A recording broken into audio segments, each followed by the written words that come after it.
తెలుగు రాష్ట్రాల్లో అతిపెద్ద lift manufacturer lifts ట్రై.com dealership కూడా ఇవ్వబడును. నమస్కారం ప్రియా చౌదరి గారు. నమస్తే.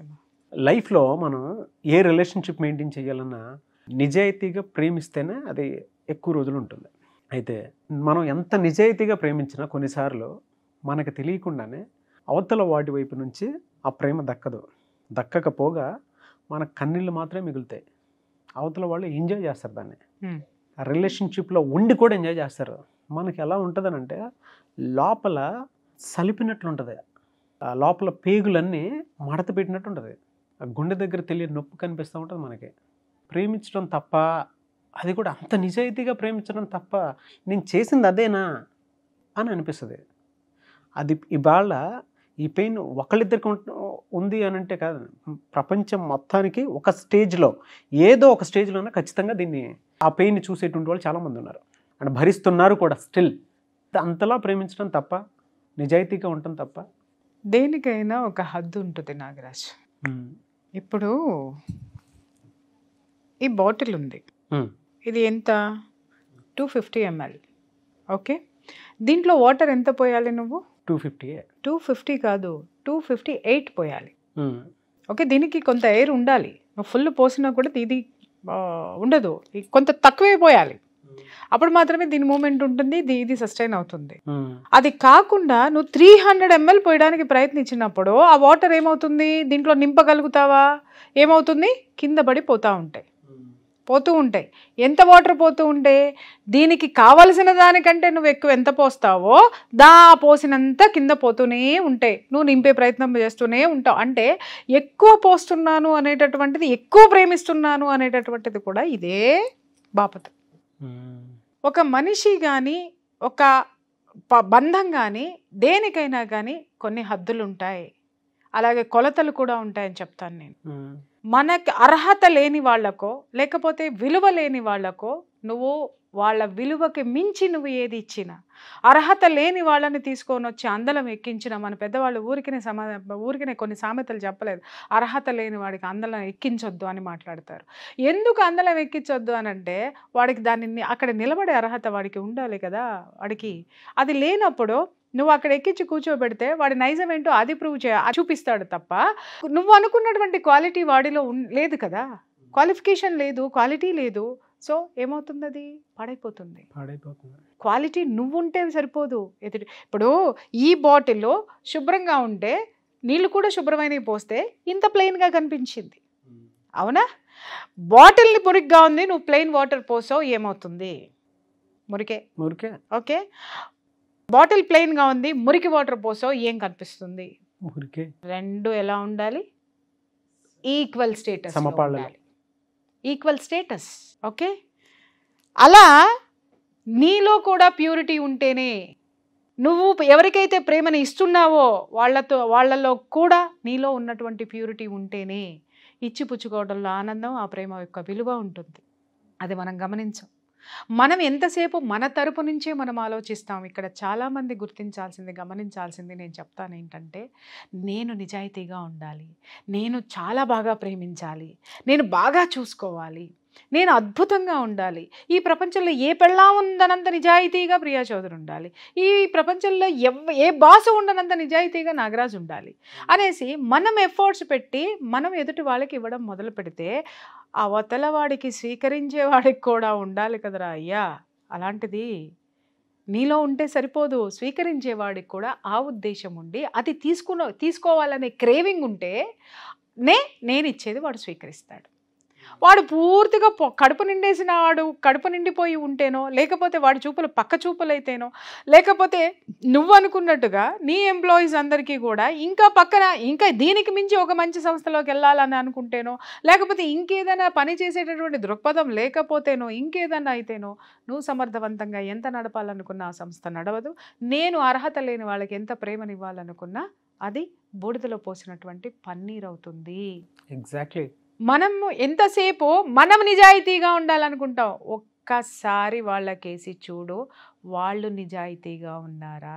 అమ్మో, అది లేకే మనల్ని గ్రాంటెడ్గా తీసేసుకుంటారు. ఇక్కడ ఇంకొకటి చెప్తున్నాను నాగరాజు. ఫస్ట్ ఒక రిజెక్షన్ మొదలైనప్పుడు లేకపోతే నువ్వు ప్రేమించేటటువంటి వాళ్ళల్లో నీ పట్ల చులకన భావమో, లేకపోతే నీ పట్ల వాళ్ళకి డెడికేషన్ అంకిత భావం లేకపోవడమో, నీ పట్ల మర్యాద లేకపోవడమో, గౌరవం లేకపోవడమో, లేకపోతే నువ్వు టేక్ ఇట్ గ్రాంటెడ్ అన్నట్టుగా వాళ్ళు ప్రవర్తిస్తూ నీ ప్రేమను అడ్డం పెట్టుకొని వాళ్ళ జీవితం వాళ్ళు బతికేస్తూ ఉంటారు. నీ ప్రేమ ఇక్కడ ప్రవాహంలాగా ప్రవహిస్తూనే ఉంటుంది వాళ్ళకి. కానీ ఆ ప్రవాహంలో దాహం తీర్చుకోరు. దాహం ఇంకొక చోట గోల్డ్ స్పాటో థమ్సప్పో లేకపోతే ఇంకొకటో కొనుక్కొని తాగుతూ ఉంటారు. నువ్వేవో స్వచ్ఛమైనటువంటి వాటర్ని ఆ విధంగా ప్రవహింపజేస్తూ ఉంటే దాన్ని ముట్టుకోరు. అటువంటప్పుడు వీటిల్లో ఏ ఒక్కటి నువ్వు గమనించినా నువ్వు ఆలోచించాల్సింది ఏంటి అనంటే you should stop your flowing. నీ ప్రేమ ప్రవాహాన్ని ఆపే వన్స్ ఆపి చూడు. ఎందుకంటే నీ ప్రేమలో నిజాయితీ ఉంది, తీసుకునే వాడిలో నిజాయితీ లేదు. ఇమ్మీడియట్గా ఏం చేస్తావంటే నీలో నిజాయితీ ఉంది కాబట్టి నువ్వు ఆపేసి చూడు. నీ ప్రేమ నీ దగ్గరే ఉంటుంది, నీ గౌరవం నీ దగ్గరే ఉంటుంది, నీ యొక్క ఆ ఆత్మ సంతృప్తి, ఆత్మకి సంబంధించినటువంటి ఆ యొక్క బాండింగ్ ఏదైతే ఉంటుందో అది నీతోనే ఉంటుంది. అటు పక్క ఆపేసిన తర్వాత వాడిలో మొదలవుద్ది చూడు నాగరాజు. సడన్గా ఒక్కసారి నిజమైనటువంటి ప్రేమ ఆగిపోయింది అనుకుందాం, అలజడి మొదలవుద్ది. మామూలుగా కాదు అసలు చూడు, ఇలా నువ్వు వెనక్కి తిరిగి చూడు, అప్పుడు నీ వెంట పట్టం మొదలు పెడతారు. అప్పుడు మొదలు పెడతా ఉంటారన్నమాట. అయ్యో నువ్వు చాలా అపార్థం చేసుకున్నావు, నువ్వు ఏదైనా నేను అలా అనాలని అనుకోలేదు, నేను అది కాదు, ఎన్నో ఎక్స్ప్లెనేషన్లు ఇస్తారు. విషయం ఏంటంటే వీడు ఎన్నోసార్లు వాళ్ళకి నచ్చ చెప్పడానికి, వాళ్ళు వీడిని నమ్మేటట్టు చేయడానికి వీడు ఎన్ని ప్రయత్నాలు చేసినా కూడా ఒక్కసారి కూడా కన్సిడర్ చేయరు. ఇంకొకటి ఏంటి అనంటే వాళ్ళు ఒకవేళ వాళ్ళు బెటర్ లైఫ్ వాళ్ళకి కనిపించింది అనుకుందాం నాగరాజు, యువతల నుంచి వాళ్ళు వీడికి హ్యాండ్ ఇస్తున్నామనో దీన్ని వదిలేస్తున్నామనో ఇది అక్కర్లేదని మాత్రం చెప్పరు. వీళ్ళల్లో ఉన్నటువంటి వీళ్ళు చెయ్యలేనటువంటిది, వీళ్ళు అందుకోలేనటువంటి దాన్ని ఎత్తి చూపిస్తారు. ఇది ఆ రోజే చెప్పాను కదా, ఇది నువ్వు చెయ్యలేదు కదా, ఇది నువ్వు అన్నావు కదా, నువ్వు ఇది చేసావు కదా అని చెప్పి యువతల ఉన్నటువంటి ఆ లోపాన్ని దాన్ని మాత్రమే చూపించేసి చాలా స్మార్ట్గా ఎస్కేప్ అయ్యేటటువంటి పరిస్థితుల్లో వాళ్ళు ఉంటారు. చాలా స్మార్ట్గా చెప్తారు. నేను ఒక ఎపిసోడ్లో నేను చెప్పాను, మా పెదనాన్నగారు ఏం చెప్పారు అంటే 100లో నువ్వు ఒక్కదానివే ఉండాలి అని చెప్పేసాను. ఆయన ఇంకొక మాట కూడా చెప్పారు, ఎదుటి వాడు నో చెప్పే లోపు నువ్వు డబల్ నో చెప్పు. అదిరిపోయింది. డబల్ నో చెప్పు, శక్తి నీకు పెరుగుతుంది, నీ ఎనర్జీ నీకుంటుంది, నీ తరీకా ఏంటో నీకు తెలుస్తుంది. వాడిని పట్టించుకోవటం మానే, గీత దాటనివ్వకు అని. మళ్ళీ మనం వెనక్కి తిరిగి ఆలోచించద్దు, వాడు నా గురించి ఆలోచిస్తున్నాడా, వాడు ఏం చేస్తున్నాడో, లేకపోతే ఇదేంటి దీని దగ్గర నేను పట్టుబడిపోయాను, ఇదేం చేస్తుందో అని వాడు మన వెంట తిరిగి ఆలోచిస్తాడు తప్ప నువ్వు వెనక్కి తిరిగి చూడద్దు. ఎందుకంటే నీ ప్రయాణానికి ఒక లక్ష్యం ఉంది, నీ ప్రయాణానికి ఒక స్పష్టత ఉంది, నీ ప్రేమలో నిజాయితీ ఉంది. నువ్వెందుకు వెనక్కి తిరిగి చూడాలి? నువ్వు కావలసినంత వాళ్ళకి ఇవ్వడానికి ప్రయత్నించావు, నువ్వు కావలసినంత ఇచ్చి చూసావో, కానీ వాళ్ళల్లో నిజాయితీ లేదు అని నువ్వు ఎప్పుడైతే ఫైండ్ అవుట్ చేసావో మళ్ళీ దయచేసి వాళ్ళల్లో నిజాయితీ వస్తుందని మాత్రమో జీవితంలో ఊహించకు, క్షమించకు, తిరిగి అలౌ చెయ్యకు. Never allow that. ఇలా అలౌ చేసిన తర్వాత వీళ్ళు ఎందుకు వెనక్కి వస్తారో చెప్తాను నాగరాజు. వీళ్ళకేంటంటే వీళ్ళు ఎదుటి మనిషిని వీళ్ళు రిజెక్ట్ చేస్తారు, కానీ వీళ్ళని వాడు రిజెక్ట్ చేయడం అనే దాన్ని భరించలేరు. వాడు రిజెక్ట్ చేయకూడదు, లేదా ఆమె రిజెక్ట్ చేయకూడదు. వీడు రిజెక్ట్ చేయొచ్చు, ఆమె రిజెక్ట్ చేయొచ్చు. రిజెక్ట్ చేసి ఎన్ని లత్తుకోరు సంబంధాలైనా పెట్టుకోవచ్చు, ఎన్ని ప్రేమలైనా ప్రేమించేసేయచ్చు, ఎక్కడికైనా వెళ్ళిపోవచ్చు. వన్స్ వీళ్ళు గనక రిజెక్ట్ చేశారు అని అంటే వాడు భరించలేడు ఆ రిజెక్షన్ని, వెనక పడిపోతూ ఉంటారన్నమాట. అహం, వాడి ఈగో దెబ్బతింటుంది, ఆ ఈగోని ఎత్తుక్కుంటూ వచ్చేస్తాడు. అరే నేను ఏం చేసినా నా కాలు కింద చెప్పులాగా ఉండేటోడు ఏంటి ఇట్లా చేస్తున్నాడు, అరే నేను ఏం చేసినా కూడా ఇది అయ్యో నేను ఇంకా ఏం చేయాలి, నేనే తప్పు చేశానని చంపలేసుకునేటటువంటిది ఒక్కసారి చంప పగలగొట్టి వెళ్ళిపోయిందేంటి? ఏదో జరిగింది, సైకిల్ చెప్పుడు ఏదో జరిగింది, బేతాళా ఏమి జరిగింది అని ఇలా అబ్బాయి ఈడు నా కాళ్ళు పట్టుకొని ఇది పట్టుకొని ఉండేవాడు, సడన్ గా ఇలా జరిగిందంటే ఎవరో నడిపిస్తున్నాడు ఇన్ని. ఆ కారణం వెతకడానికి మన దగ్గర బోళ్ళని నాటకాలు, బోళ్ళని వేషాలు వేస్తూ ఉంటారు. ఆ వేషాలని, నాటకాలని కనుక నీలో ఉన్నటువంటి మాయ పొర కమ్మిందే వాళ్ళ పట్ల, ఆ మాయ పొర కమ్మినటువంటి మాయ పొర చీల్చుకుని నువ్వు వెనక్కి వచ్చావు, అది మర్చిపోవద్దు. మళ్ళీ అదే మాయ పొరను నువ్వు కప్పేసుకున్నావు అనంటే అగైన్ ఏ రోజుకైనా మళ్ళీ రిజెక్షన్ని నువ్వు చవి చూడాల్సి వస్తుంది. నిలకడ లేనటువంటి మనస్తత్వాలు, నిలకడ లేనటువంటి మనుషులు, నిజాయితీ లేనటువంటి ప్రేమల్ని నాగరాజు కట్ మొదట్లోనే అలా చెయ్యకపోతే జీవితాలు నాశనం అయిపోతాయి, బాగా బతుకు పోతుందయ్యా. అది కూడా ఒకటి జీవితం, అన్నీ పోతాయి, అన్ని ఎదుటిన్నోడు బాగా ఆనందం పోతుంది. కానీ అవకాశవాది ఎదుటివాడు ఎవడైతే ఉన్నాడో వాడు మాత్రము నీకు 50 ఏళ్ళు వచ్చిన తర్వాత నువ్వు రియలైజ్ అయ్యావనుకో, అవతలి వాడు ఎవడైతే నిన్ను రిజెక్ట్ చేస్తున్నా నువ్వు క్షమిస్తూ వచ్చావో వాడు మాత్రం జీవితంలో ఏం కావాలో అన్ని జుర్రేసుకొని ఉంటాడు. నువ్వు ఎండుకుపోయి కూర్చొని ఉంటావు. అప్పుడు ఏడుస్తావు, అప్పుడు దేవుణ్ణి తిడతావు, అప్పుడు ప్రకృతిని తిడతావు, అప్పుడు పెద్దవాళ్ళని తిడతావు, అప్పుడు స్నేహితుల్ని తిడతావు, నీకు నువ్వే తిట్టుకుంటావు. ఎందుకు తిట్టుకుంటావు? ఎన్నోసార్లు అతడు నైజము, ఆమె నైజము నీ ముందు కనపడింది కదా. కనిపించినప్పుడు నువ్వు ఎందుకు దూరం పెట్టలేదు? ప్రేమ అనో, లేకపోతే పరువనో, లేకపోతే ఇంకొక బంధమనో, ఇంకొక బంధాల కోసమో దాన్ని నువ్వు ఆ పేడ తట్టను మోసి మోసి మోసి మోసి చివరికి ఆ పేడ పురుగులు పట్టిపోయి ఆ పురుగులు నీ ఒంట్లోకి చేరి నీ శరీరం అంతా కుళ్ళబొడి చేసినయే. ఎవరిని తిడతావు? మోసింది నువ్వే కదా. అది పేడతట్టని తెలిసిన తర్వాత, పురుగులు పడతాను మొదలుపెట్టిన తర్వాత దాన్ని తీసి అవతల పారేసి హాయిగా తలస్నానం చేసి కూర్చున్నావు అనుకో నాగరాజు, ఎంత ప్రశాంతంగా ఉంటుంది, ఎంత హాయిగా ఉంటుంది. దింపేసిన బరువుతోటి నీ శరీరం ఎంత తేలిగ్గా ఉంటుంది. ఎందుకు ఇలాంటివన్నీ అర్హత లేని వాడికి ఇవ్వద్దు. వేమన శతకం ఉంది, ఏంటి? కనకపు సింహాసనమున సునకమును కూర్చుండబెట్టిన చెప్పు కొరికే బుద్ధి పోతుందా? అది చెప్పులే కొరుకుతుంది దిగి. నువ్వు దగ్గర తీసుకుంటే మళ్ళీ ఏదైనా పోతుంది తప్ప వేరే ఆప్షన్ ఉండదు. 100% అండి. వాళ్ళు వెనక్కి ఎందుకు వస్తారు అనంటే వీడు కానీ ఆమె కానీ ఎందుకు రిజెక్ట్ చేసిందో అంటే వీళ్ళు రిజెక్షన్ని తట్టుకోలేరు. మళ్ళీ దగ్గరకు తీసుకుని వాడిని వీళ్ళు అనే చేసుకోవడానికే వెనక్కి వస్తారు తప్ప రియలైజ్ అయ్యి వచ్చేటటువంటి దాఖలాలు, వచ్చిన కేసులు, స్థిరపడిన కేసులు నా జీవితంలో నేను చూడలే. నేను చూడలేదా ఇన్ని సంవత్సరాల్లో, ఇన్ని వేల కేసుల్లో, ఇన్ని వందల కాపురాల్లో. వీళ్ళ దగ్గర ప్రేమ మాత్రం ఎలా పడితే అలా కావాలి, విచ్చలవిడిగా కావాలి.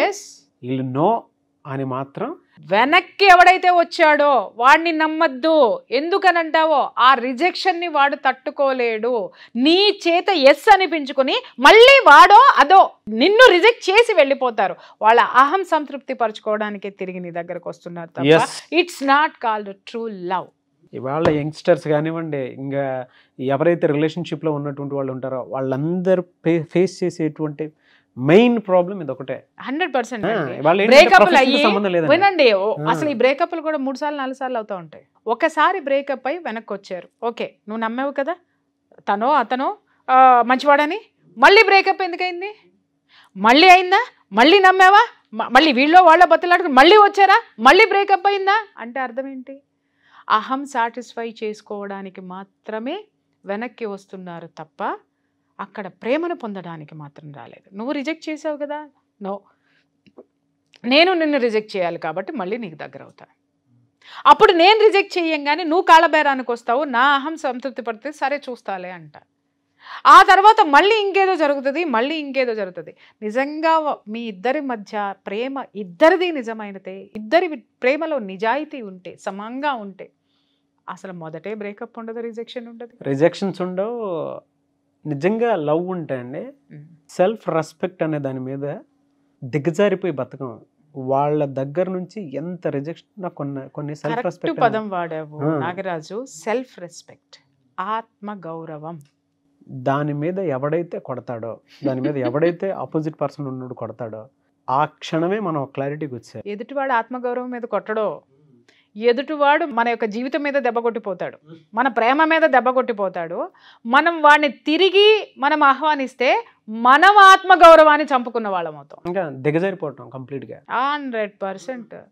అంటే ఎలా ఉంటది అని అంటే చావును కొని తెచ్చుకోవడం ఇంకా అనమాట, అంతే, దరిద్రాన్ని కొని తెచ్చుకోవడం అనమాట. ఇంకా అంతే. కాబట్టి లైఫ్ ఈజ్ బ్యూటిఫుల్ నాగరాజు. ఒకళ్ళకి ప్రేమను దోచిపెట్టడానికి మనం లేము, మనల్ని మనం ప్రేమించుకోవడానికి, మనం కూడా ప్రేమను పొందడానికి ఉన్నాం. కొంతమంది నా కొడుకులు, కొంతమంది మహాతల్లులు మాట్లాడతారు, నేను ప్రేమించటానికే ఉన్నా, నేను ప్రేమని ఇస్తూనే ఉంటా, నాకు ప్రేమ వస్తూనే ఉంది అని. 60 ఏళ్ళు వచ్చి కాటికి కాళ్ళు జాపినాడు కూడా 30 ఏళ్ళ దాన్ని వేసుకొని పోయేటోళ్ళు ఉంటారు చూసావా. నా కొడుకుల్ని మాత్రం అదే బతికుండగానే ఆ కష్టంలోనే కాల్చేయాలి. ఇలాంటివి వీటిని ప్రేమ అనరు, కామం అంటారు. కామానికి ప్రేమకి కూడా అర్థం తెలియదు. ఈ రోజు ఉన్నటువంటి వాటిలో ఈ రిజెక్షన్స్, తర్వాత ఈ బ్రేకప్లు, తర్వాత మళ్ళీ కలవటాలు, ఇవన్నీ కూడా ఈ కామం చుట్టూ తిరుగుతున్నాయి. It's not called love. ఇప్పుడున్న జనరేషన్ పిల్లలు ఏజ్తో సంబంధం లేకుండా పోరాడుతున్నటువంటి అతి పెద్ద సమస్య ఇది ఒకటే. It's not called love Nagaraju. ఇప్పుడు నీ ప్రేమలో నిజాయితీ ఉంది, కానీ ఎదుటి వాళ్ళలో ఏదో కోరిక ఉంది, కామం ఉంది, అవసరం ఉంది. అది నీకు ఎప్పుడైతే తెలిసిందో దయచేసి దండం పెట్టి గౌరవంగా పక్కకు వచ్చి, ఎందుకు పాకులాడతావు సిగ్గు లేకుండా? అంతే. దేనికి పాకులాడతావు? దేనికైనా ఒక హద్దు ఉంటుంది. హద్దు నువ్వు దాటావు అని అంటే రేపొద్దున విశ్వం కూడా నీకేమి ఇవ్వదురా నాయన. ఎందుకంటే నీ మీద నీకు ప్రేమ లేదు, నీకు ఆత్మగౌరవం లేదని చెప్పేసి అని నువ్వు ఏం కోరుకుంటావు అంటే రిజెక్షన్ని కోరుకుంటావని అదే తీసుకొచ్చి నీకు ఇస్తుంది. అమ్మ కూడా, అమ్మలకు కూడా చెప్తున్నా, అదే తల్లి. వెధవలు మీ జీవితంలోకి వచ్చి రిజెక్ట్ చేసిన తర్వాత వాడి కోసం పాకులాడకండి, మీ జీవితాన్ని నాశనం చేసుకోకండి. Go for better life, good life, beautiful life. Yes, thank you అండి. Thank you so much Priya Chaudhary గారు. Thank you.